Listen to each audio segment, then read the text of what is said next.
我的麦子才3天时间，一不小心它就长了这么高。那你也太不小心了吧。嗨，我是九爷，今天要用麦子来做麦芽糖，能拉丝，用2只小木棍搅一搅再吃的麦芽糖。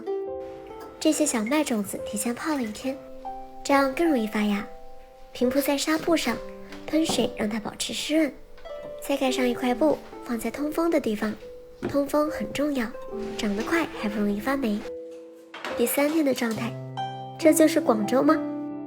我看别人1个星期也长不了这么高。先来蒸点糯米，2斤糯米提前用清水泡3个小时，这样蒸出来会更软糯。淘洗一下，放进电饭锅里蒸熟。现在我们来处理麦芽，连根带芽全部都要的。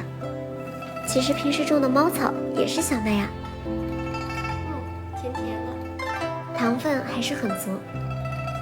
把没发芽的和坏掉的种子挑出来清洗一下，洗好的麦芽全部切碎，再剁一下，尽量剁得碎一点。糯米已经煮好了，把它盛出来，稍稍放凉一点，50度左右。像这样不是很烫手的时候，再把麦芽碎加进去，搅和搅和。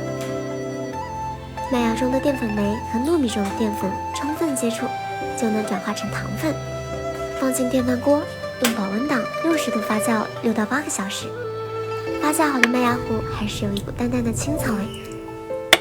铺一层干净的细纱布，把麦芽糊倒在上面，过滤出汁水，使劲拧几下，洗干净，再全部倒进锅里。